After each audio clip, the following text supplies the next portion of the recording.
This is going to be a short tutorial on how to get sprues off the 3D prints if you receive a model with sprues on it.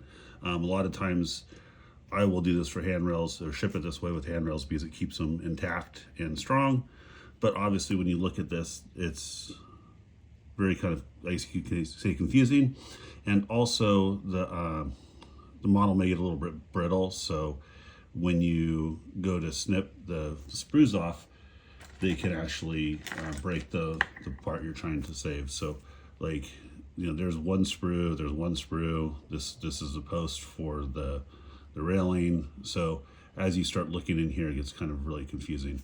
But I wanted to show you guys one thing that I like to do is I just take your heat gun, whatever, blow dryer, and first warm up the part. So with the warmth, it'll help the resin, I guess, be a little bit more flexible and also cracking, things like that. What I've found is that it's not like plastic, it won't melt. These are now really reliable, I guess you would say. Just a few minutes, warm it up. Then obviously I have to get my glasses on here to be able to see anything. But what I do is I'll come in here and, you know, look at like 1, 2, 3 and kind of snip it off right at the top like this. And I'll come in and cut right underneath it. And now that opens it up a little bit more visually. And now I can see there's a, you know, the railing is kind of going across there. So then I come in, snip this layer off here. And then I'll see, if you guys can see it, another row of sprues. I'll come in, trim those off at the top, come in, snip off the part. And then it's kind of hard to see in here, but not too bad.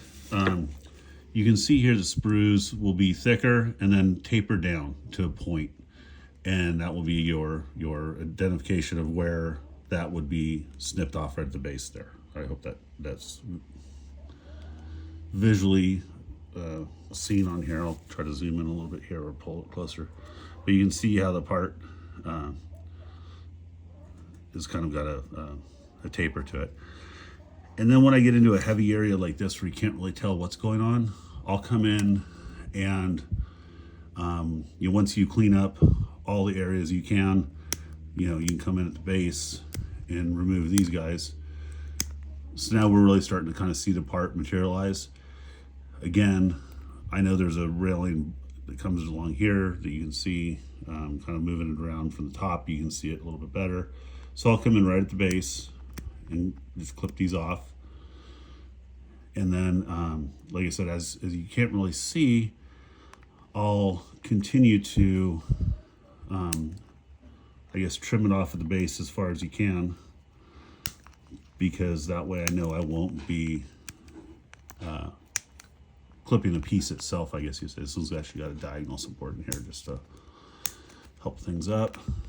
So now once I've kind of got the piece removed, now I can come in and obviously you can see the sprue here's, that's not a railing, so I'll come in, trim them right off at the top.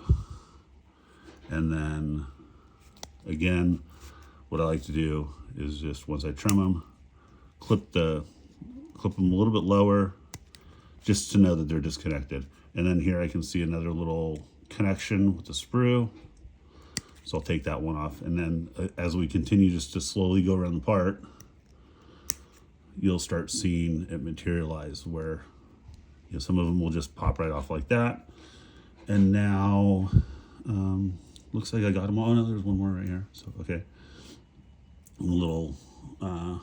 These are the ones I trimmed off the bottom that still need to be trimmed at the piece. And then again, now you can kind of see where the part, I guess you'd say, would mount to the floor, would be about right there.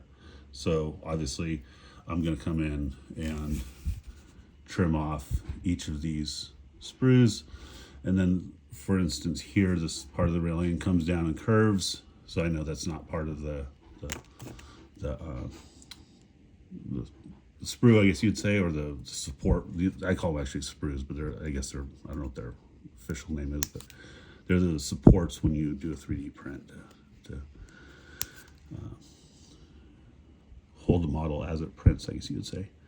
And this one I just come in and trim. So, and I think this one actually has a little, you can kind of see there, it's got a little, there's a post, and then this post actually comes down and goes into the step on the transfer caboose here. So I'm gonna come in and just kind of snip around here, and then I'll be able to fit this to the floor of the caboose in there. And oops, sorry. And I think that's pretty much, that's how I do it. I hope that was helpful. And then as you see here, there's a little piece hanging down. So I'll come in here, trim that up. And then if you really want to, you can take a file and hit it there and just very, very gently file it. I usually support the backside of it with your finger, and then come in and do your filing. And then with the transfer cabooses, I print this with a kind of a flexible material. So as you can see, it's a little bit pliable. That's so obviously, hopefully, it won't break on you guys when you actually do it. Same with the rest of it.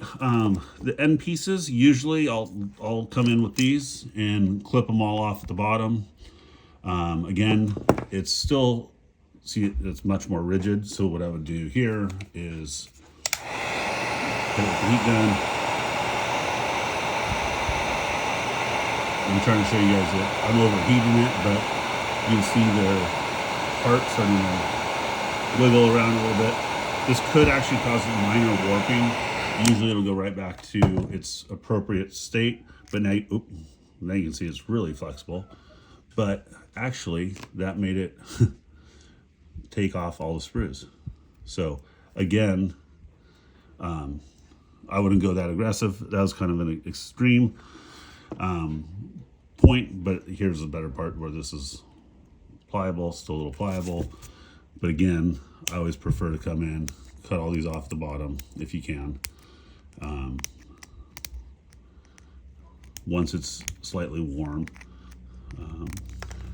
And now once it's off, I can come in and start removing each of the points like we did before. And hopefully, again, this will be easy for you to get through. And then here you can kind of see too, like I had one question one time, how do I know which part's the part, which one's the sprue or the support? Again, just kind of looking at the model and looking at the different parts, you can just start cutting off the ones that are the supports, I guess you'd say. And the supports will also have these diagonals. Usually the model won't have that. This is actually a little piece of chain hanging down. So I'll snip around that, and that should allow that to materialize there. And then here again, these are just at the base, come in and clip these off. And then you should be all set. And then obviously throw all this stuff away. But either way, that kind of gives you an idea. This one actually cracked when I did that, but that's okay. If that happens to you, what I do is just do a little bit of super glue on there. And it should hold forever for you. But that was, I guess, a little bit too aggressive with the heat gun. But again, small parts, small pieces. I just kind of want to give you an idea that the heat gun or blow dryer won't damage the part, or should not damage the part. Like again, it may warp it a little bit. And I know with some of the stuff I've had, it can warp depending on how it gets shipped, whether it goes by aircraft or ground or truck or however you want to say it, different temperatures, different humidities, and where the part ends up. So a lot of times too, if I receive a part or have a part that has a slight warp to it, what I'll do is, let's just use this for an example. I would take the piece, I'd warm it up with the heat gun a little bit, then I just take let's say it's curved up like a arch, kind of, I don't know how to say it, but let's say it is. But I would just take a socket, put it on the part, and it would probably flatten it out with the weight of the socket. Give it, half a day or day to settle down, and hopefully that would cause any concerns or issues there. Hope this was helpful. If you have any other questions, feel free to comment or email me at earnesttrains.com. Thanks.